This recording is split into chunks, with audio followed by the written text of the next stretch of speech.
Halo, assalamualaikum warahmatullahi wabarakatuh. Jumpa kembali dengan saya Iwan di channel Iwan Kreatif dan MM Craft, channel yang membahas tentang seni lukis kain, peralatan juga dengan cara melukis dan teknik-teknik lukis kain. Pada video kali ini saya akan membahas tentang alat yang digunakan untuk alas lukis kain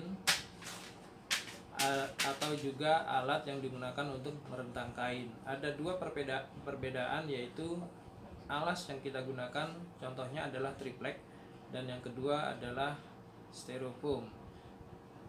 Sedangkan untuk merentang kita bisa gunakan pemidangan yang biasa digunakan untuk bordir dan juga frame seperti yang kita lihat pada bingkai untuk melukis kanvas. Sebelum kita mulai membahas tentang perbedaan keduanya, ada baiknya Anda yang belum subscribe silakan klik tombol subscribe di bawah ini dan juga klik tombol like jika Anda merasa bahwa video ini bermanfaat. Baiklah, kita mulai pembahasannya. Untuk yang pertama, alat yang kita gunakan yaitu adalah papan triplek. Papan triplek ini sangat mudah didapat. Anda bisa dapatkan di toko alat bangunan atau juga bisa di toko buku, biasanya sebagai papan alas untuk menulis pada saat ujian.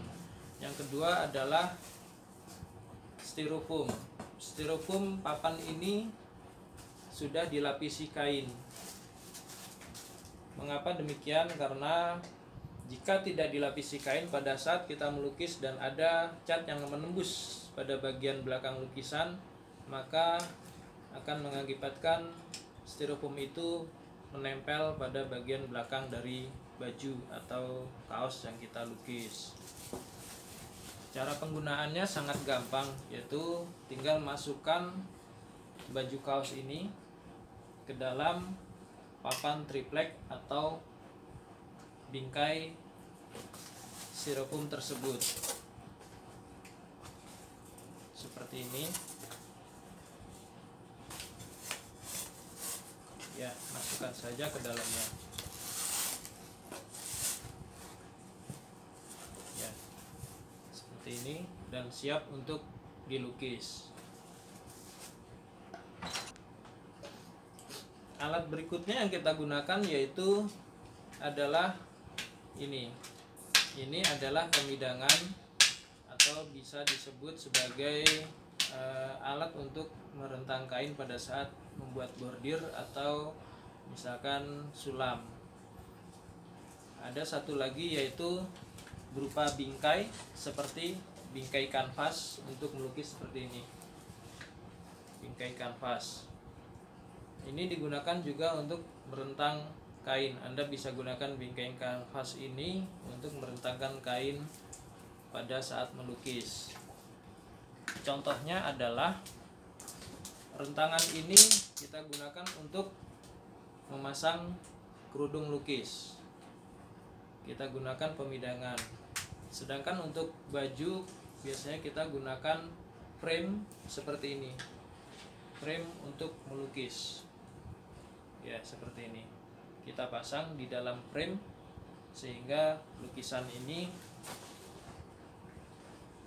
terentang dengan baik dan sempurna. Juga dia akan kencang pada saat melukis, tidak ada bagian belakang ini yang menempel.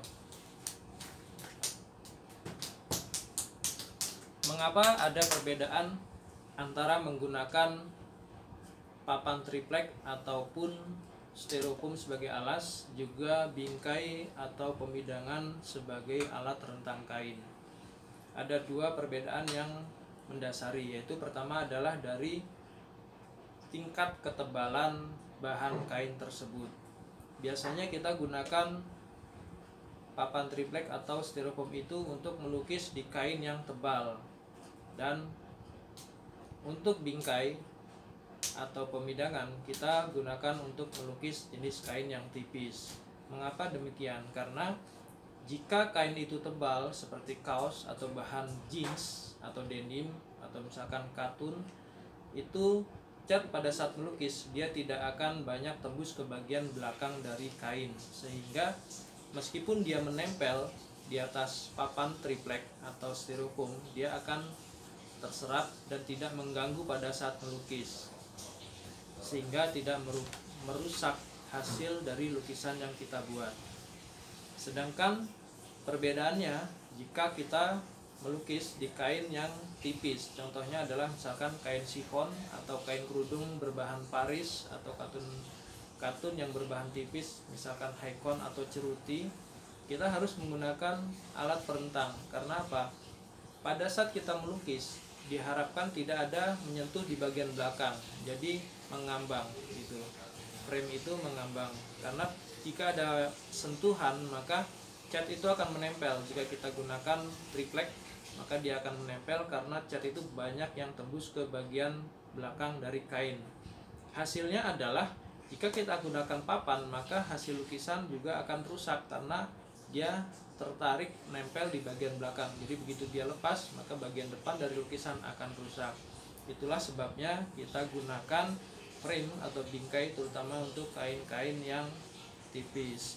Namun tidak juga seharus kain yang tipis. Kain-kain yang tebal juga sebenarnya lebih bagus kita rentang juga, karena biasa kita juga melukis di kain-kain yang tebal, misalkan satin atau katun, tetap kita rentang juga, itu untuk menghasilkan lukisan terbaik. Karena tentu saja jika Anda sudah melukis berbagai macam kain akan merasakan sendiri bagaimana perbedaannya. Oke, terima kasih. Saya rasa sampai di sini dulu untuk menjelaskan perbedaan antara alat untuk merentang kain juga alas pada saat melukis kain. Saya rasa cukup sekian. Jika ada pertanyaan silakan tuliskan di kolom komentar, atau apapun yang ingin Anda tanyakan silakan ditulis. Kita akan coba jelaskan pada sesi berikutnya. Terima kasih. Silakan subscribe, juga like, juga share. Sampai jumpa. Wassalamualaikum warahmatullahi wabarakatuh.